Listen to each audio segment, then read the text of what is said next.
Nah, inilah yang kemudian menjadi sebuah dilematis ya, ketika muncul peristiwa-peristiwa yang membuat Indonesia maupun di dunia bahwa kaum Islam di Indonesia secara pelan tapi pasti menuju kepada terorisme. Padahal itu adalah yang dilakukan oknum-oknum dengan latar belakang tadi ya, ikatan historis ormas baru maupun partai-partai politik. Tentu pada akhirnya ini menjadi PR kita semuanya, karena ketika kita sampaikan kepada Rasulullah SAW. Siang hari ini begitu menarik kajian kita, yaitu radikalisme dalam Islam sebuah tujuan historis. Zaman Rasulullah SAW, zaman Rasulullah SAW. Memang kalau kita lihat di dalam Al-Quran itu manusianya dibagi tiga: kafir, mukmin, munafik. Munafik. Khawarij tidak ada, karena Khawarij itu masuk dalam orang Islam, namun dia nggak paham Islam hari ini. Nah, dari mana akar kata istilahnya secara historis mereka zaman Nabi? Ya, ini kita lihat, baca hadisnya. Hadis Nabi Muhammad SAW tentang kaum Khawarij. An Abi Sa'id Al-Khudri qala bainama fi Ghanimah, datang Dzul Qaisirah, seorang dari Bani Tamim. Ya Rasulullah, i'dil, berbuat adillah kamu. Orang Nabi di singgir, berbuat adillah, biarkan dia. Ternyata Rasulullah menyuruh biarkan, karena dia akan punya ashaban, punya pendukung-pendukung, punya pengekor-pengekor, ya, penjilat-penjilat istilahnya ya, yang menganggap remeh sholat kamu jika dibandingkan sholat mereka, puasa kamu jika dibandingkan puasa mereka. Yaqra'unal Qur'an la yujawizu turaqihim, ya, dibaca Al-Qur'an enggak bisa melepasi tenggorokannya. Mereka keluar dari Islam sebagaimana keluarnya anak panah dari busurnya. Nah, inilah. Jadi kalau dilihat mereka ahli ibadah juga, ahli sholat juga, baca Quran juga, namun tidak masuk dalam hati, jangankan hati, lewat tenggorokan saja tidak. Nah, inilah anak turunnya Dzul Qaisirah inilah yang akan melahirkan nanti namanya kaum Khawarij, yang kita boleh kenal adalah radikal. Tadi radikal. Hadis yang kedua, ya. Rasulullah SAW yaqul yakhruju qawlu alaihim la tujawizu sholatihim turaqihim yang raquna min asam kama yarusamu min ar-ramya. Jadi ada kullama kharaja qarnun quti'at. Qala Ibnu Umar sami'tu Rasulullah SAW yaqul kullama kharaja qarnun quti'at aksar min 20 marrah hatta yakhruja fi iradihim at-tajam. Akan muncul sekelompok pemuda yang pandai membaca Al-Quran, namun bacaan tersebut tidak melewati kerohanian. Dan terakhir mereka akan bersama dengan Dajjal. Ya, kita lihat yang terakhir muncul kemarin. Inna min dhi'i hadza qauman yaqra'una al-Qur'an la yajawizu hanajirahum yaqtuluna ahlul Islam. Nah, jadi tadi termasuk ini sambungan dari Dzul Qaisirah kan, yang mendebat Nabi Muhammad SAW, di mana Rasulullah SAW melarang Umar untuk membunuh dia, di mana Al-Quran itu tidak bisa melepasi tenggorokannya. Akhirnya nggak paham dia apa yang dibaca Al-Quran, nggak paham dan tidak mengenal. Misalkan ada orang Islam menurut dia, terus kemudian jejeran itu fotonya, jadi orang yang Islam dibunuh, penyembah berhala dibiarkan. Nah, ini orang-orang waris, tinggal kita lihat aja sampai sekarang ada nggak begitu, yang menyakiti, yang membunuh. Mereka keluar dari Islam sebagaimana keluarnya anak panah dari mereka adalah anjing-anjing neraka, seburuk-buruk makhluk yang terbunuh di kolom langit, sedang sebaik-baik makhluk yang terbunuh adalah yang dibunuh oleh mereka. Zaman kaumun ahdatsul asnan sufahaul ahlam, bahwa Bukhari Muslim, akan keluar di akhir zaman bunuh, karena hari itu sahabat Amr bin As sakit dan dia tidak jadi imam. Nah, yang dikira yang imam itu Amr bin As yang dibunuh, salah bunuh. Nah, inilah yang dilakukan kaum Khawarij. Aliran teologi pertama yang muncul dalam dunia Islam, kemunculan sekte Khawarij merupakan. Alhamdulillah wassalatu wassalamu ala Rasulillah wa ala alihi wa sahbihi wa man tabi'ahu wa ala amma ba'd. Rabbi shrah li sadri wa yassir li amri wahlul 'uqdatam min lisani yafqahu qawli. Terima kasih kepada moderator Ustadz Misroji, Ketua Studi Al-Hikmah Ustadz Ahmad Rafiq Syamsuri, kepada para pembicara pada seminar hari ini terkait dengan radikalisme. Yang pertama adalah saya bukan pakar radikal, ya, bukan pakar radikalisme juga. Kenapa? Menikah radikal secara paksa gitu.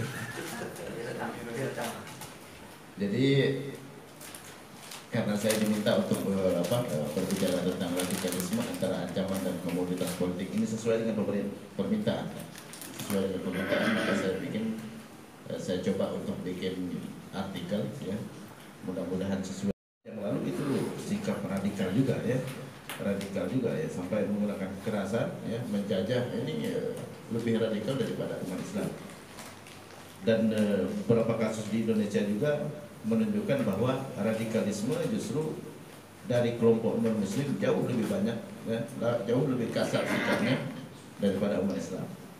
Jadi ini tantangan buat kita, ya, untuk meneliti terkait dengan radikalisme. Dan saya lebih cenderung mengatakan bahwa radikalisme hanya sebagai komoditas politik, gagasan yang menginginkan adanya perubahan sosial politik dengan menggunakan cara-cara ekstrim atau dengan menggunakan cara-cara yang keras, ya, atau dengan cara-cara yang radikal, gitu kan, yang radikal.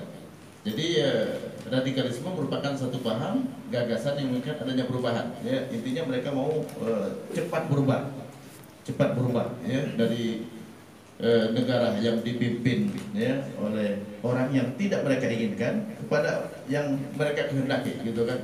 Jadi kalau negara ini kepengen dijadikan negara Islam dengan secepat kilat, gitu kan. Jadi itu yang saya pahami dari kalimat radikalisme. Ya, mereka memaksakan kehendak untuk merubah sosial politik dengan cara kekerasan, ya, seperti pengeboman dan lain-lain. Itu definisi yang kita pahamin, ya. Saya nggak mengatakan kita, saya pahami daripada kalimat radikalisme, yaitu pemahaman yang salah terhadap agama, ya, digunakan untuk merubah, ya, kondisi sosial politik, ya, dengan cara kekerasan, seperti pengeboman dan lain-lain, ya.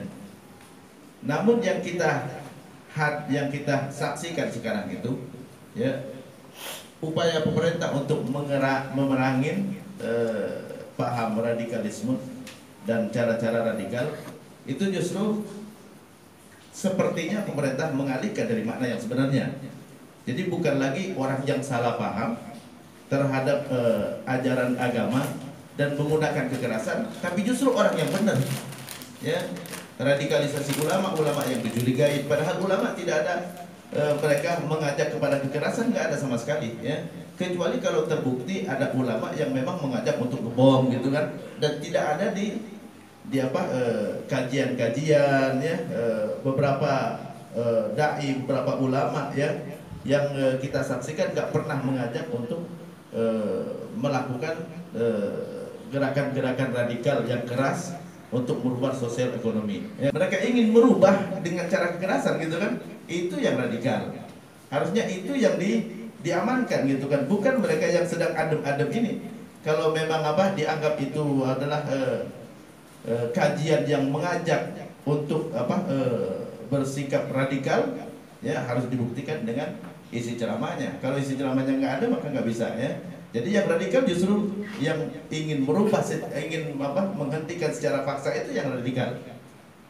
Jadi banyak kadang-kadang seruan pemerintah untuk memerangi radikal yang sebenarnya justru bergeser dari makna yang sebenarnya, yang seperti yang saya tafsirkan tadi.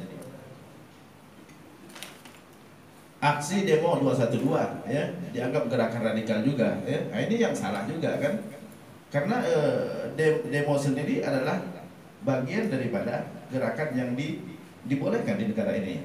Ini negara demonstrasi, ya, artinya demo dibolehkan, demo, ya. Kalau enggak jangan diganti negara demokrasinya, ya. Demokrasinya diganti dengan enggak demo, ya. Jadi demokrasi berarti dibolehkan demo. Demo adalah salah satu cara untuk mengungkapkan aspirasi rakyat. Jadi bahkan di dalam undang-undang Indonesia tidak harus kita minta izin kepada instansi tertentu, tapi hanya memberitahukan ya aparat kepolisian supaya mereka melakukan pengamanan supaya rakyat bisa mengungkapkan aspirasi mereka untuk melakukan demo ya. Jadi ini aksi damai 212 dianggap sebagai aksi radikal ya, yang pentolan-pentolannya termasuk UBN ya, Habib Rizik Syihab itu dianggap sebagai orang-orang yang radikal. Nah ini salah penafsiran berarti, udah jauh daripada makna radikalisme yang sebenarnya. Padahal radikalisme adalah keinginan untuk merubah kondisi sosial politik dengan cara kekerasan dengan pemahaman yang salah. Ya, itu radikalisme. Dan unsur itu nggak ada di aksi demo dan aksi damai dan lain-lain ya.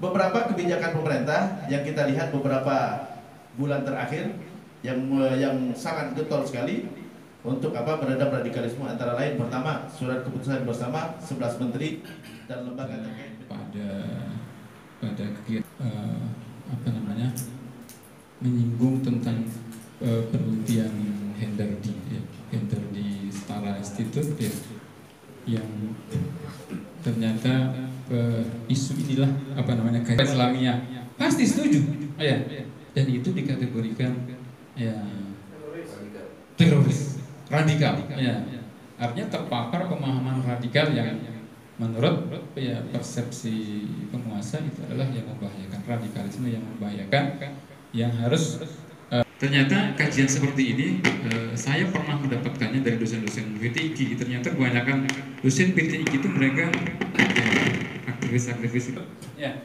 paham atau aliran yang radikal dalam politik ya. Yang kedua, paham atau aliran yang menginginkan perubahan atau pembaharuan sosial dan politik dengan cara kekerasan atau drastis, misalnya dengan bom dan seterusnya. Kemudian yang ketiga, sikap ekstrim dalam aliran politik. Nah, ini yang sekarang yang ada itu yang tiga ini aja semuanya adalah politik. Yang keempat sebelumnya sebenarnya saya sudah pernah membaca. Yang keempat adalah paham keagamaan yang ekstrim atau tataruf, dan inilah yang dihilangkan.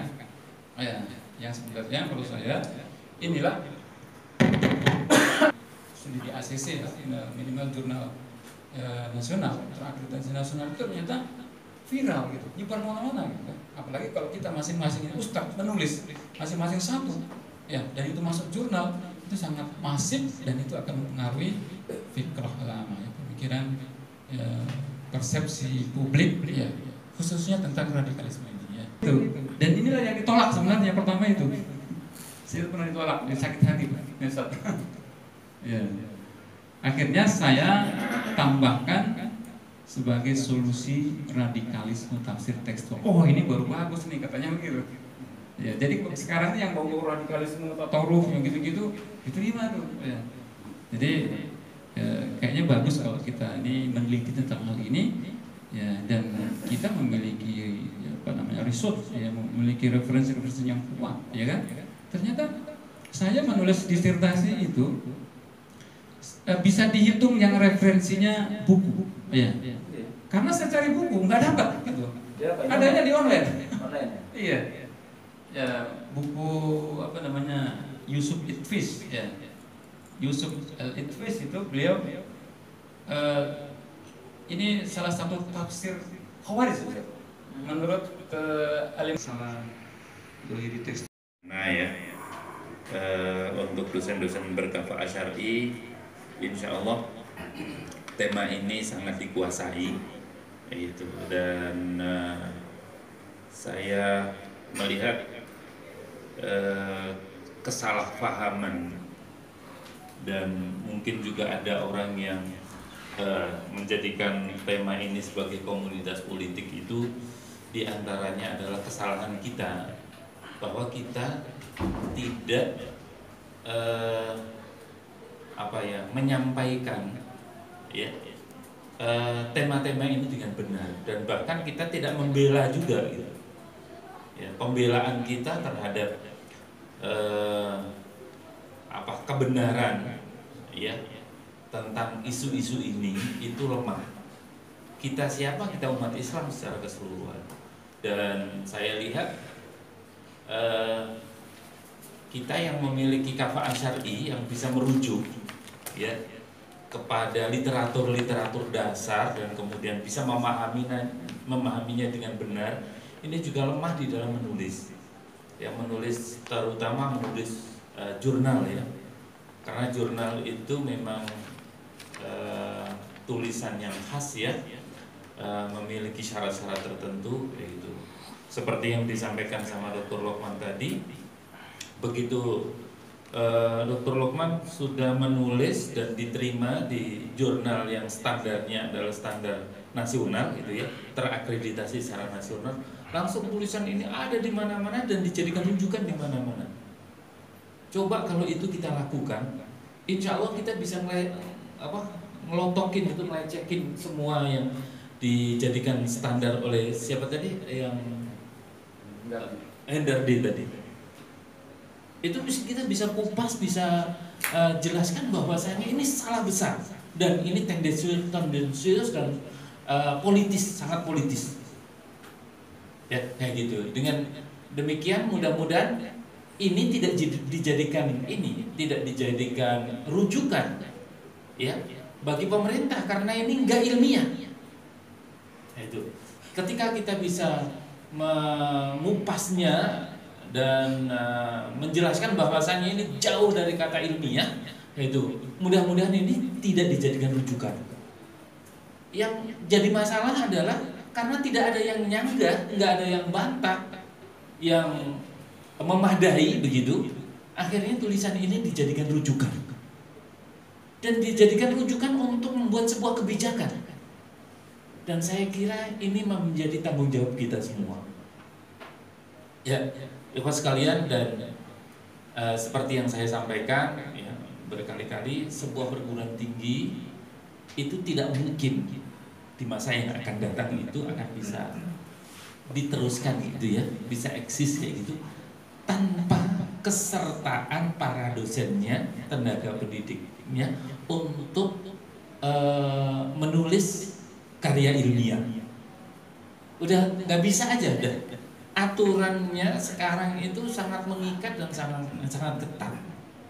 Karena semua itu ada di PD Dikti semuanya, dosen yang tidak produktif, nggak ada karya ilmiahnya, bakalan tersingkir dengan sendirinya, otomatis. Itu oleh karena itu para asatiz yang saya hormati, kita memang harus memulai. Dan tadi seperti yang disampaikan para panelis tadi, ini kita tergambar bahwasanya ternyata ini tanggung jawab kita.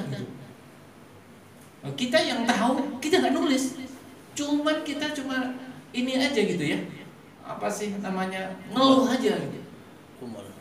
Ya, ngeluh, ini dolim banget terhadap umat Islam, tapi kita nggak menolaknya, kita tidak membelanya. Padahal dalam kapasitas kita.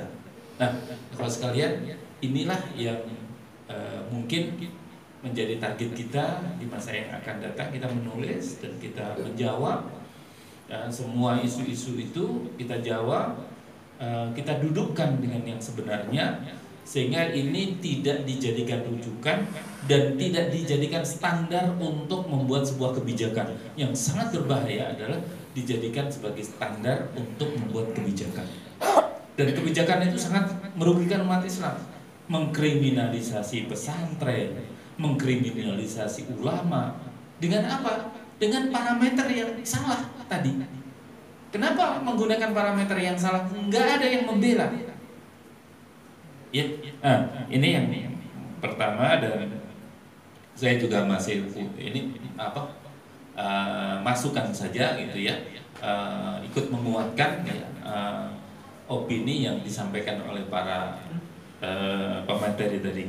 Dan saya juga dari sini saya tergambar juga gitu ya, hadis-hadis yang disampaikan oleh Dr. Mukaddam tadi sangat bagus dan sangat lengkap ya, kayak gitu.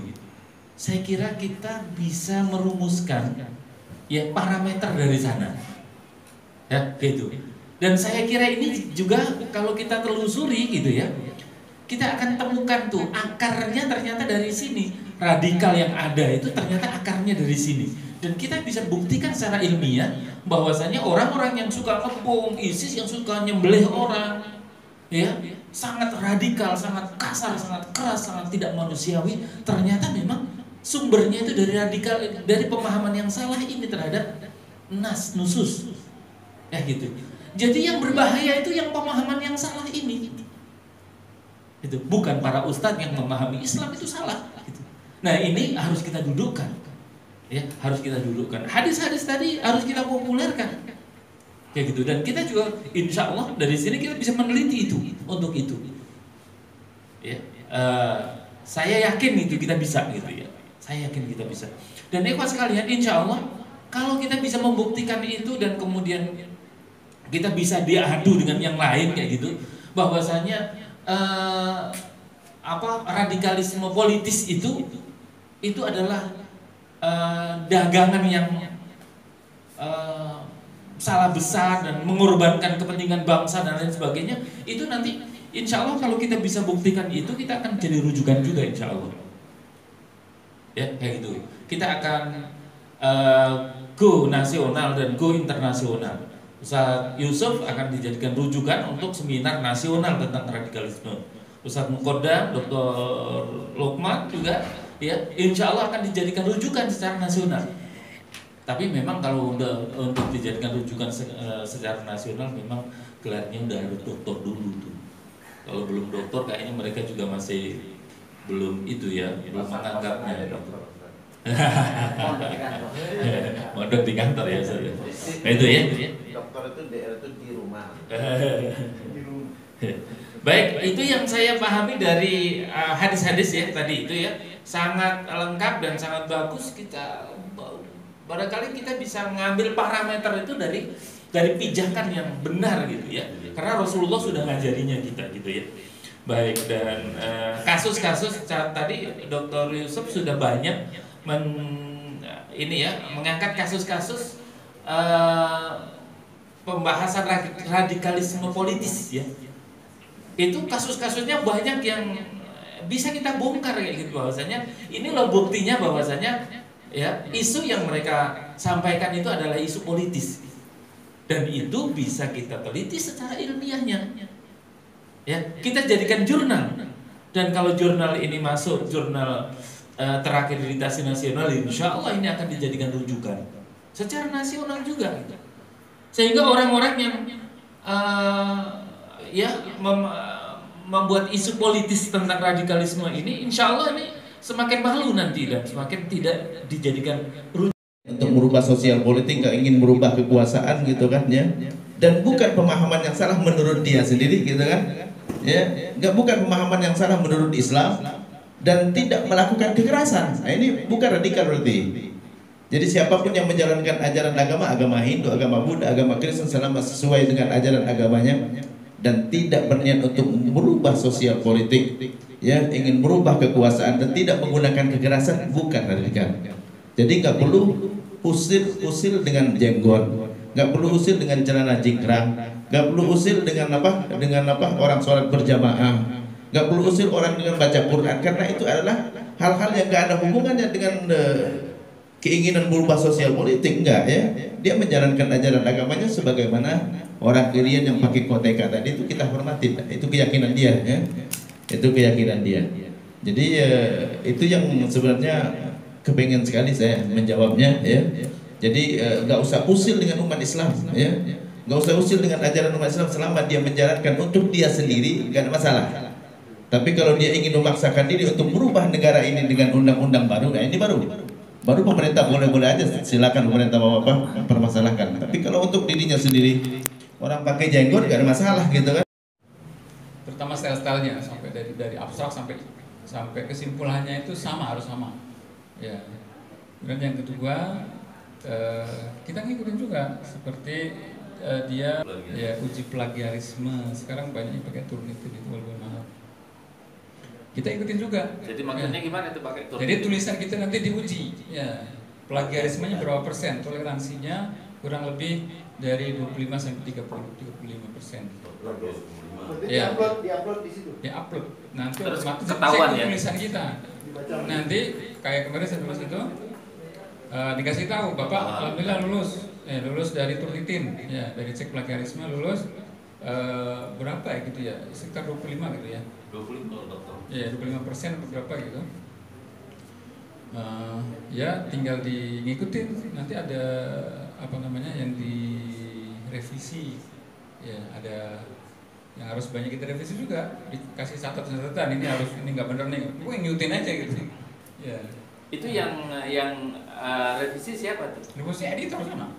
Oh, editor jurnal. Jurnal yang di sana. Ya. Oh, Kan jadi kita submit ya. Materi kita udah dimasukin gitu kan ya, diterima atau tidak, nanti tunggu waktu gitu kan ya. Biasanya Revisi hanya revisi bahasa atau isi?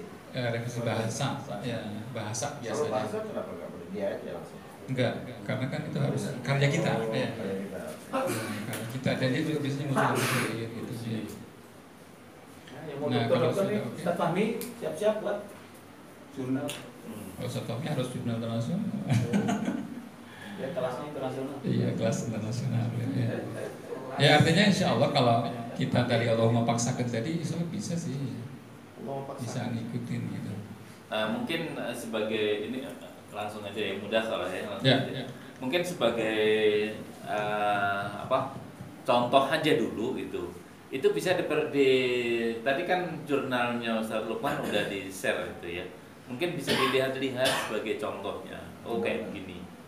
Ini jurnal yang sudah masuk standar masuk akreditasi nasional. Gitu.